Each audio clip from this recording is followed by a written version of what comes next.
kintu kiri guhinduka buri kuba bibi kuko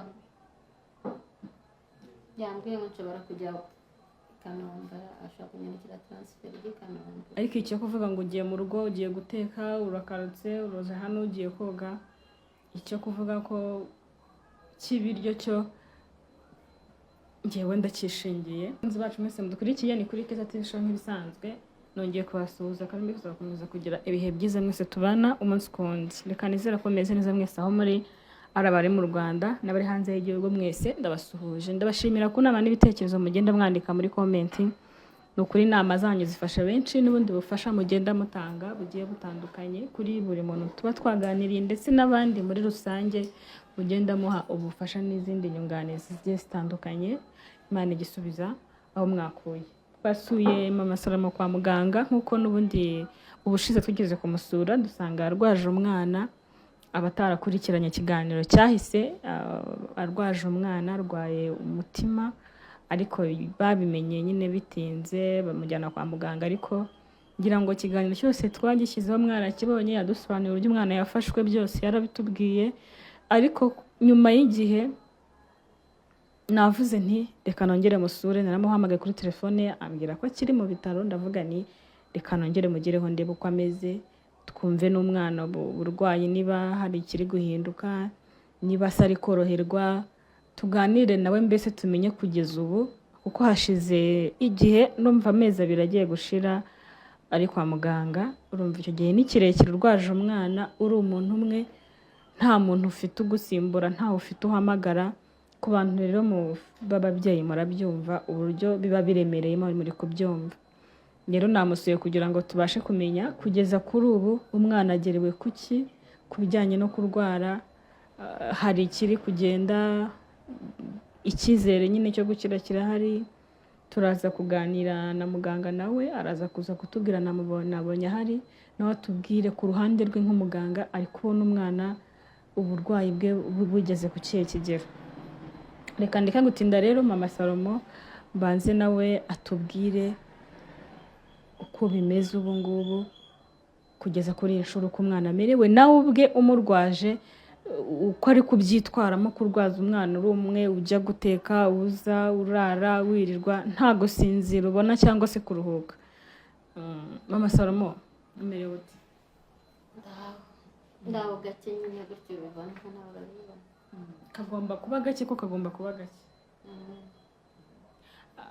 Hanyuma naje nyine nsanga muracyari mu bitaro. Umwana amerewe ati agerewe kuki? Umwana n'uburere kwa kundi narya nta mwana agira gute, niye nyina mutuna duke. Rero muganga amufashisha serum cyane kugira ngo nyine abeho. Ubu nta kintu arabasha n'ubushize ntiyaryaga, ariko ubushize bwo yararyaga akaruka. Kuri ubu nabwo nta kintu arya ngo muhe ibiryo arya hage byibura anaruke. Hari ikintu yariye? Nta kintu arya rwose, nta kintu ashobora kurya kijyanye n'ibiryo, ntabwo nirwa nanabimuha kuko ntabwo yabirya. Hanyuma ku burwayi rero uko biri kose njye numvaga dukurikije n'igihe gishize byibura hakabaye hari ikintu kiri guhinduka ku burwayi bw'umwana. Yego amazemo iminsi, ariko hakabaye hari ikiri guhinduka. Muganga akubwira gute? Nta kintu kiri guhinduka buri kuba bibi kuko yambwiye ngo nshobora kujya Kanombe ashaka kunyandikira transfer y'I Kanombe. Urumva rero nimba umuntu yambwiye ngo arama transfer, urumva nyine nibwo biri kurushaho kuba bibi. Rero kuri njyewe nyine biri kumbera bibi nanjye.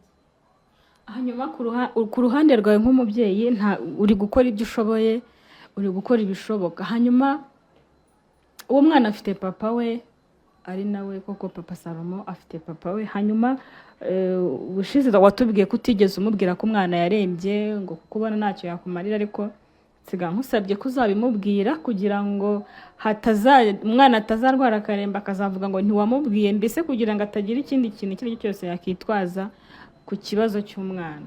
Waba waramuganirije uburwayi bw'umwana? Yaba yaraje se we ari kugufasha iki nka se w'umwana?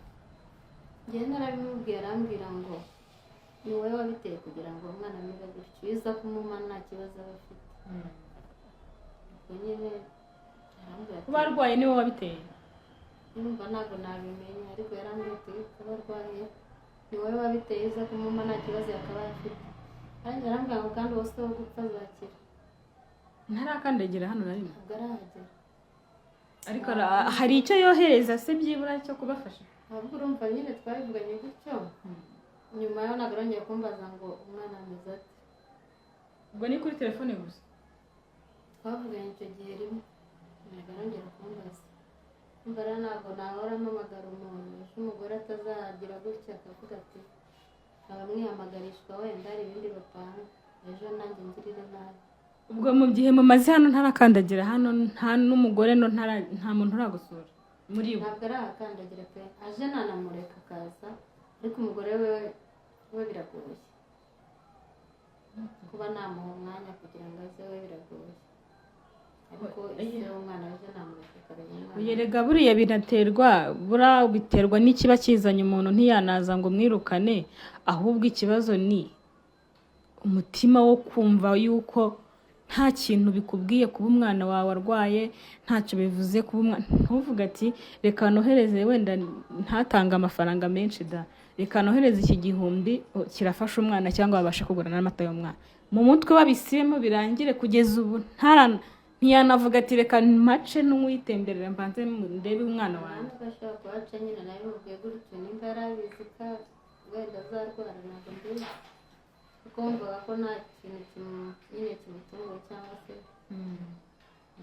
urumva rero ntatari hanyuma mu buzima ubayeho hano kwa muganga uri umuntu umwe urarara ku mwana ejo ukamwirirwaho bugacya ugakaraba ugateka wenda nubwo umwana atarya ariko wowe ukenera kurya ntago wabaho utarya nanone ibyo byose ubikora gute kandi uri umuntu umwe ubasha kubicamo gute ubigenza ute nyine muri ubu buzima ubayemo bwo kwa muganga no gukora ibyo byose no kumenya mu rugo mbese ukava kwa muganga ukajya guteka uri kubibamo gute nyine ukuntu njya mbigenza aragiye mbwira muganga ati waretse ukabona umundeberaho wamusimbukira mu rugo gatoya kwemera akamufasha nyine gusigara amureba nkajya mu rugo nkakora ibyo nkora bari agatoki nuko se niba ari iki agacishaho nkanakaraba nyine no gukaraba bari hatari kwa muganga nyine ku bantu bahazi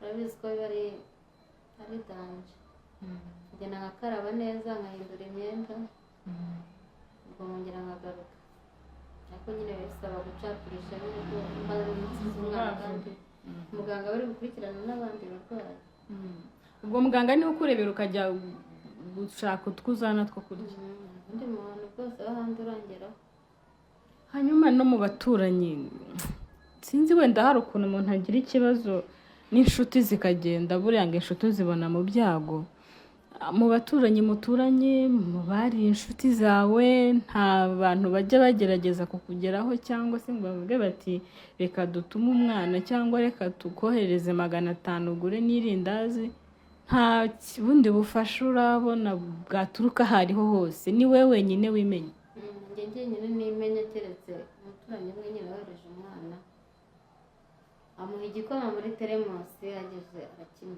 arakimena nyine teremusi arayimena yagejeje yamaze kumeneka irimo ibimanyu bya teremusi nta wundi muntu urangeraho nawe undi muntu cyakora wampamagaye arambwira ati ujye usenga cyane ambwira umuntu nzahamagara nyine nsengere ndabizi naho hari bwari kunsengera ariko nyine nta kindi ndaho gutya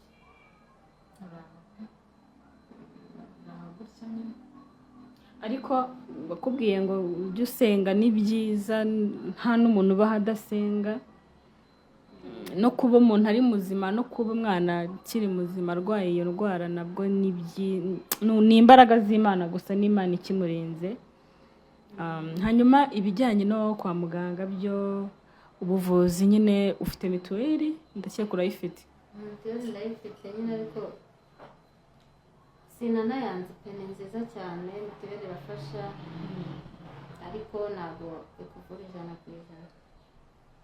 mituweli uyivuzaho ariko amafaranga n'ubundi bikarangira akubanye menshi bitewe n'uko wenda uhagaze, kuri njyewe bagenda aba menshi kurushaho.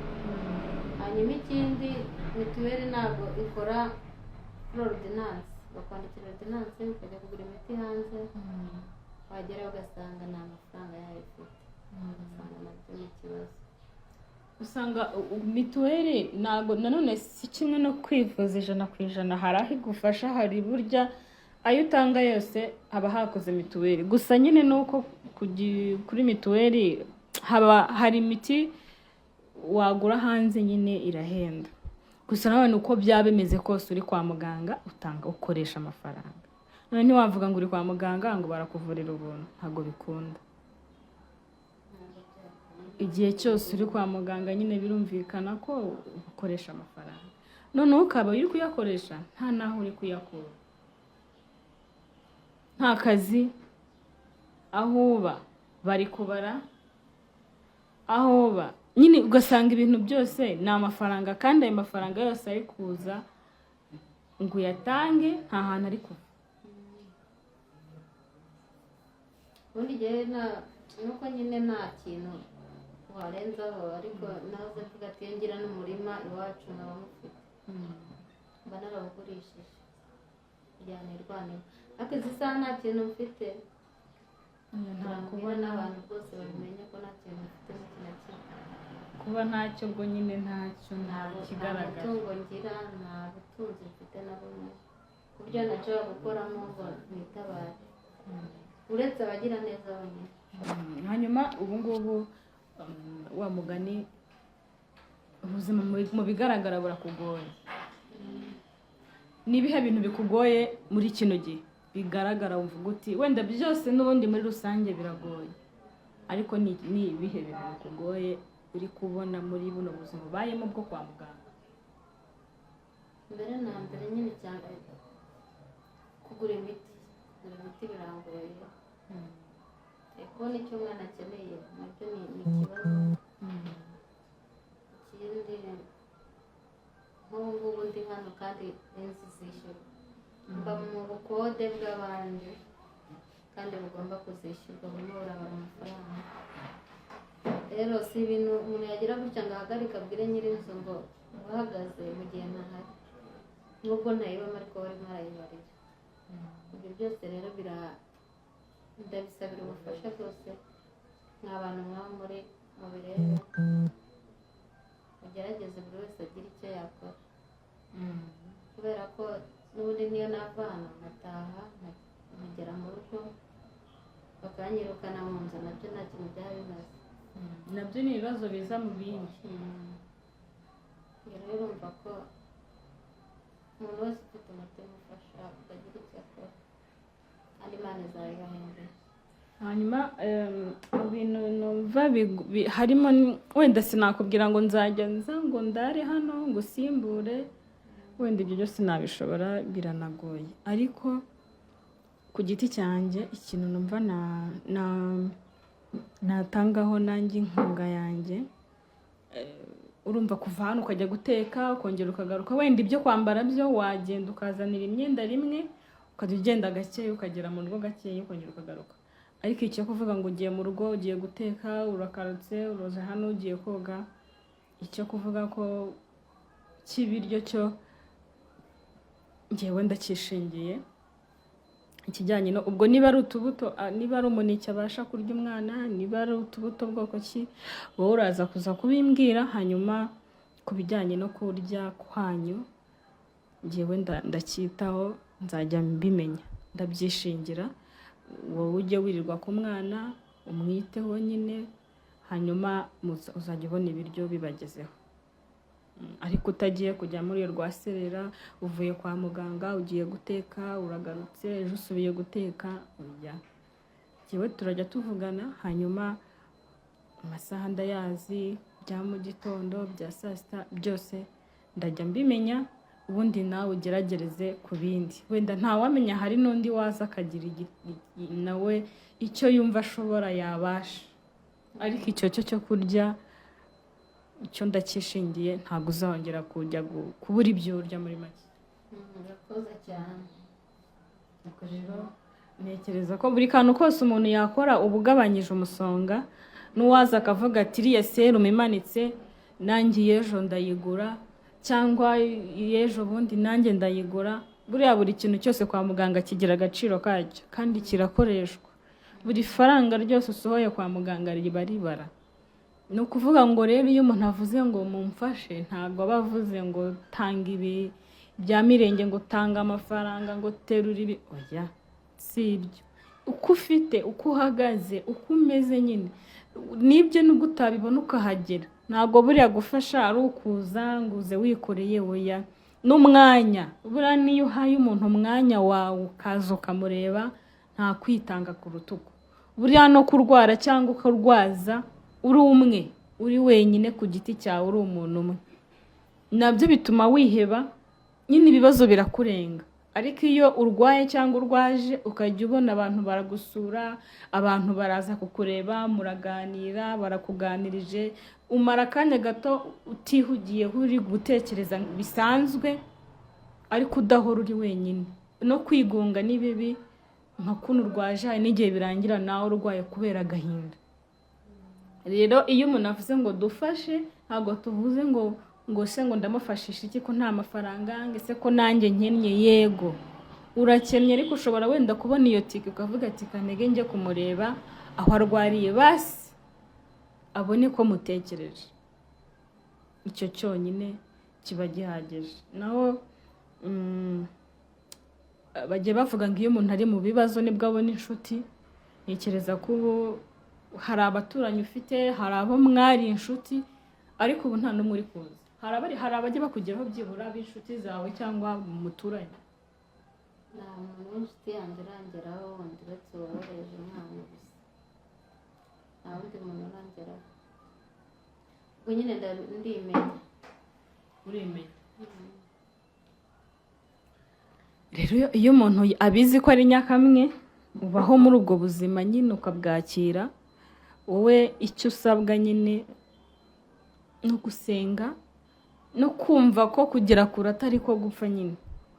Kuba umwana akiri muzima, kuba Saloma akiri muzima agihumeka, nyine ni kubw'Imana, sibyo? Ikindi abantu bazakugeraho cyangwa bakugeraho cyangwa abakikuvugisha nabo nyine, nabo ufite ntabandi. Rero iyo uri mu bibazo nibwo ubona inshuti zawe, iyo uri mu bibazo nibwo ubona abatari inshuti. Ariko ikigeragezo rero burya kiza gihetse ibisubizo. Nturenganya abatakugeraho, nturenganya abatari kugusura, nturenganya abataguhamagara kuri telefoni, ibyo urabyirengagiza. Ahubwo usaba Imana ngo Mana nkiriza umwana, utitaye ku kindi kintu icyo ari cyo cyose. Kandi kuba akiri muzima ubu azakira. Baguha transfer, baguha ibiki, umwana azakira. Azakira rwose, ntabwo azakira. Umwana azakira.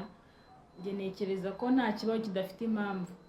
Iki ni ikintu gishobora kuba kikakwereka nyine ukuntu ko abantu babateye. Gusa komeza wihangane, uzajya ashobozwa azajya kugeraho, uzajya abasha kukuvugisha azajya kuvugisha. Icy'ingenzi ni uko umwana ari muzima kandi ukibasha kubona ukimuriho. Hari abarwayi benshi barembye kurusha, ariko nyine wizere ko Imana ihari, n'abandi bantu bawe bake bakigukurikiye barahari, bakikuri inyuma barahari. Dukeneye kugusanga mu rugo umwana yarakize, dukeneye kongera kukubona useka, dukeneye kongera kubona Salomo yiruka. Ibyo byose ni ibintu dukeneye, kandi n'Imana irabizi ko tubikeneye. Nawe ukumbuye kubona umwana wawe yicaye, ukumbuye kubona umwana wawe ajya ku ishuri, amashuri yatangiye ntabwo agiye ku ishuri. Ni byinshi cyane, no kuba yafata ikiga akarya nk'abana kurya amazi. Nyuma rero ubwo ni ukwizera Imana, hanyuma nawe ugakomera nk'umubyeyi. Ugakomera nk'umubyeyi, ugakomera nk'umuntu mukuru nyine, kuko nyine inshingano uko niko kuba umubyeyi bimera, ukagaragaza ko muri umukuru y'umuntu mukuru nyine ukarwana n'ikibazo, kuko ibi bizarangira umwana atahe, bizarangira wishime, bizarangira ibi byose bizarangira ubyibagirwe. Rero icyo navuga njye ni ukugukomeza nka kwihanganisha, hanyuma ubwo n'abandi bazagira ikintu babona nabo bazabikore, Imana izabahemba. Numva nasoreza hano, hanyuma nkataha, hanyuma nawe ukaguma ku mwana, ubwo ibindi turajya tuvugana kuri telefone, gusa guhera uyu munsi nyine kiriya cyo kugufasha nacyemeye, ubwo ibindi tuzagenda tumenya amakuru.